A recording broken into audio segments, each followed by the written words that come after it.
हम अक्सर पढ़ते टाइम चीज़ों को हाईलाइट करना शुरू कर देते हैं।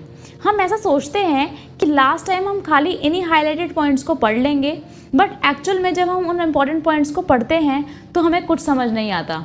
सो hey guys, welcome back to my channel word with Ritika. आज हम बात करने वाले हैं ऐसी स्टडी स्किल्स के बारे में जिसमें आप अपने कम टाइम में भी ज़्यादा लर्निंग कर पाएंगे। हम कुछ ऐसी स्टडी हैबिट्स के बारे में बात करेंगे जो साइंटिफिकली प्रूवन है और रिसर्च बेस्ड हैं। इसमें फर्स्ट आता है डिवाइड। अकॉर्डिंग टू रिसर्च, पढ़ाई का सबसे ख़राब तरीका है कि आप एक ही दिन में ज़्यादा सिलेबस कवर करते हैं।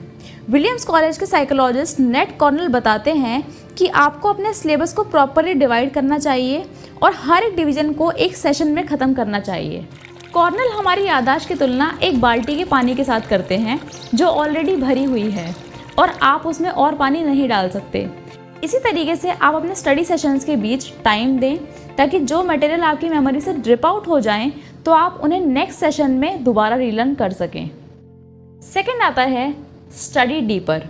साइकोलॉजिस्ट का मानना है कि हम स्टडी मटेरियल्स को पढ़ते टाइम बस फैक्ट्स को एक्सेप्ट करते हैं, जिससे हम काफ़ी सारी चीज़ें लंबे टाइम तक याद नहीं रख पाते।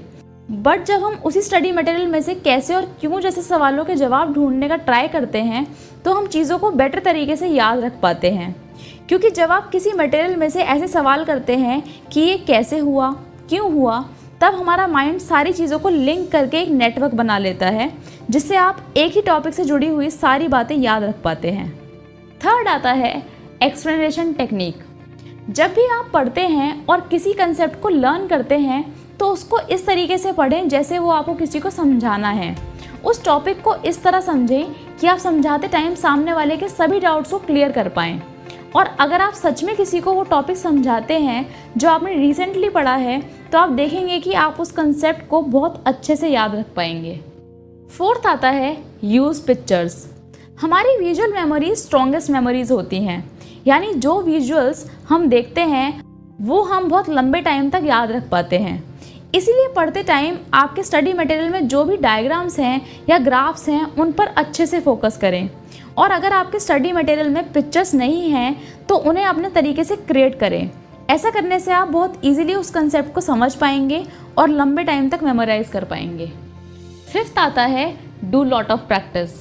जैसे एथलीट्स अपनी एक ही स्किल को लगातार प्रैक्टिस करके स्ट्रॉन्ग बनाते हैं, वैसे ही किसी भी कंसेप्ट की लगातार प्रैक्टिस से हम अपने वीक जोन को भी स्ट्रॉन्ग कर सकते हैं। सिक्स्थ आता है टेस्ट। किसी भी कंसेप्ट को प्रॉपरली समझने के बाद उससे रिलेटेड क्वेश्चन सॉल्व करें, बट अक्सर हम ऐसा नहीं करते। हम एक कंसेप्ट पढ़ने के बाद सीधा दूसरे कंसेप्ट पर जंप कर जाते हैं और सोचते हैं कि सारा सिलेबस कंप्लीट करने के बाद ही मैं क्वेश्चंस की प्रैक्टिस करूँगा। बट जब हम एक ही कंसेप्ट कंप्लीट करके उससे रिलेटेड क्वेश्चंस प्रैक्टिस करते हैं तो हम उस टॉपिक को हर तरीके से स्ट्रॉन्ग कर लेते हैं और नेक्स्ट टॉपिक पढ़ने में भी हम कंफर्टेबल फील करते हैं। सेवेंथ आता है मिक्स इट। अब एट लास्ट जब आपने हर टॉपिक से रिलेटेड क्वेश्चंस प्रैक्टिस कर लिए हैं और आपने इसी तरह सारा सिलेबस कंप्लीट किया है तो एट लास्ट आप मिक्स कंसेप्ट्स की प्रैक्टिस करें। ऐसे क्वेश्चंस जो सिलेबस के मैक्सिमम पार्ट को कवर करते हैं। ऐसा करने से आपको अपनी मिस्टेक्स का तो पता चलेगा ही, साथ ही आपको ये भी पता चलेगा कि आपको कौन सा कंसेप्ट स्टार्टिंग से पढ़ना है या किस कंसेप्ट को ज़्यादा टाइम देने की ज़रूरत है। हो सकता है सभी कंसेप्ट के क्वेश्चंस की मिक्स प्रैक्टिस करना आपको थोड़ा अनकंफर्टेबल कर दे, बट एक्चुअल में यही आपके एग्ज़ाम की असली तैयारी है। मिक्स क्वेश्चन को प्रैक्टिस करने के लिए आप सैम्पल पेपर की हेल्प ले सकते हैं और सबसे बेटर तरीका है कि आप प्रीवियस ईयर के पेपर की प्रैक्टिस करें। आप पिछले 10 से 15 साल पुराने पेपर को सॉल्व कर सकते हैं और उससे आपको आइडिया मिलेगा कि एग्ज़ाम में किस तरीके से क्वेश्चन पूछे जाते हैं और पिछले 10 से 15 साल के पेपर में आपके मोस्टली कंसेप्ट भी कवर हो जाएंगे। एट्थ आता है रिवाइज फर्स्ट। पढ़ते टाइम हमेशा पहले के पढ़े हुए टॉपिक्स को रिवाइज करने से पढ़ने की शुरुआत करें। एग्जाम्पल के लिए मान लीजिए आपको 6 टॉपिक्स प्रिपेयर करने हैं तो पहले सेशन में 2 टॉपिक्स प्रिपेयर करें और नेक्स्ट सेशन में तीसरे टॉपिक करने से पहले उन पिछले 2 टॉपिक्स को रिवाइज करें जो आपने पहले पढ़े थे। उसके बाद ही नेक्स्ट 2 टॉपिक्स पढ़ें और थर्ड सेशन में लास्ट के 2 टॉपिक पढ़ने से पहले उन पिछले 4 टॉपिक्स को अच्छे से रिवाइज करें, तभी आप आगे बढ़ें। ऐसा करने से आप पहले पढ़े हुए कंसेप्ट नहीं भूलेंगे। And the last is bonus tip. खुद के लिए थोड़ी नरमी से पेश आएँ। चीज़ें टारगेटेड टाइम पर कंप्लीट ना हो तो स्ट्रेस ना लें। मे बी आपने एक टॉपिक को पहली बार पढ़ा है इसलिए उसमें ज़्यादा टाइम लगा, बट नेक्स्ट टाइम करने पर आपको दोबारा उतना टाइम नहीं लगेगा।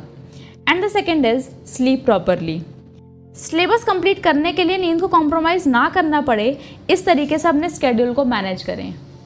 सो I hope you like the video, like and subscribe for more such videos.